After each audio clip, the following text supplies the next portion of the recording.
Риддерге жаңа әкім тағайындалды. Қала басшысын Риддерге жұмыс сапарымен келіп, активпен жүздесіп, әлеуметтік маңызды нысандарға, оның ішінде жылу энерго орталығына барған облыс әкімі таныстырды. Толығырақ арнайы репортажда. Риддер әкімі болып Дәулет Батырбаев, Семейдің тумасы тағайындалды. 15 жылдай мемлекеттік қызметте Ұлан және Бесқарағай аудандарының әкімі болған.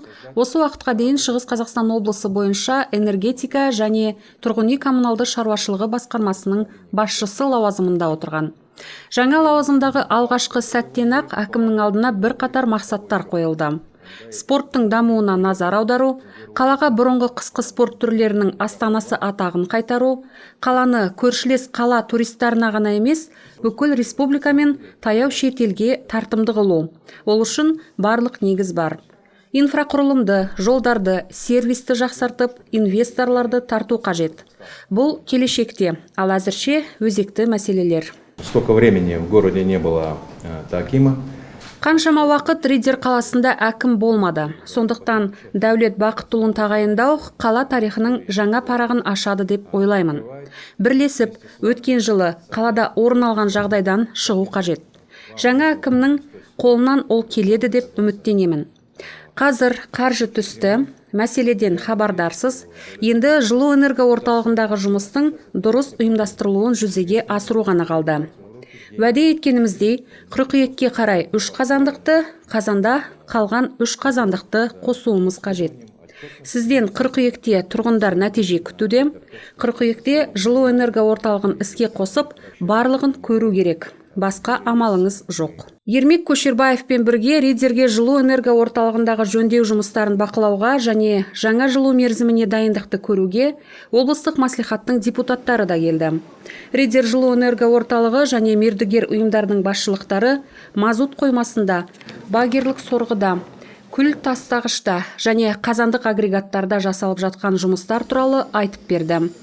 Жөндеу жұмыстарына материалдар 70% жеткізілген. Мердігерлер жұмыс көлемін жылу мерзімінің басталуында орта қысымды 3 қазандықты іске қосу үшін неғұрлым көбірек атқаруға уәде етуде.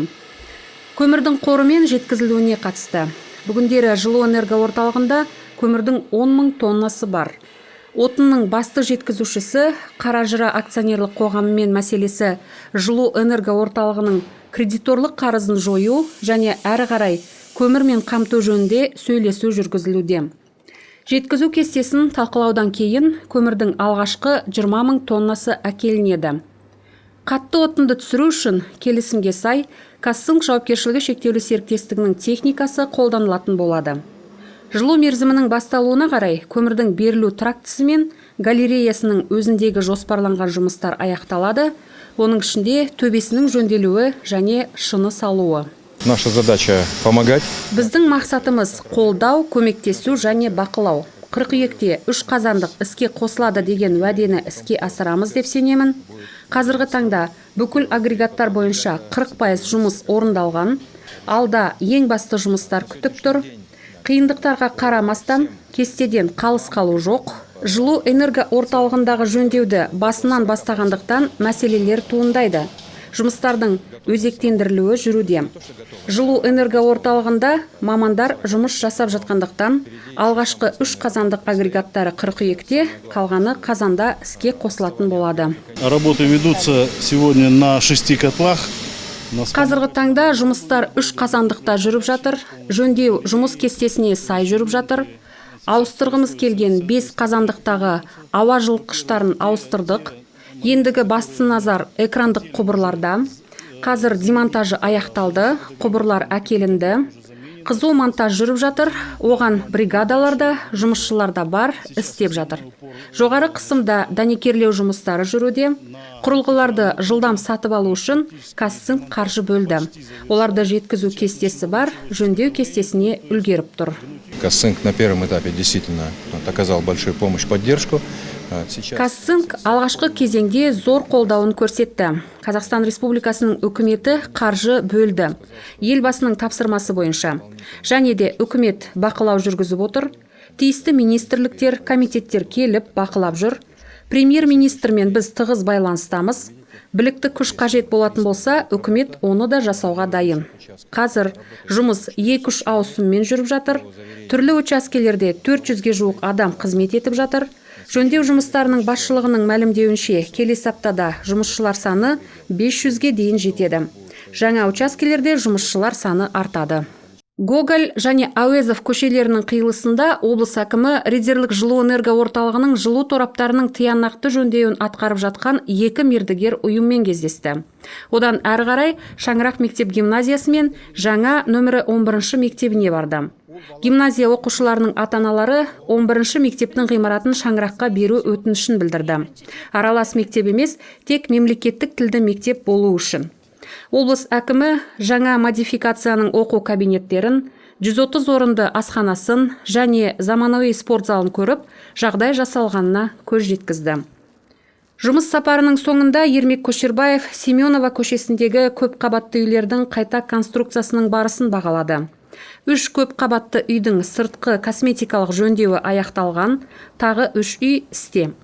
Небәрі 2 жылда орталық алаңның 10 үйі мен маңдағы тротуарлар қайта өзгертіледі, жоба мен қосымша жарықтандырылу көзделген.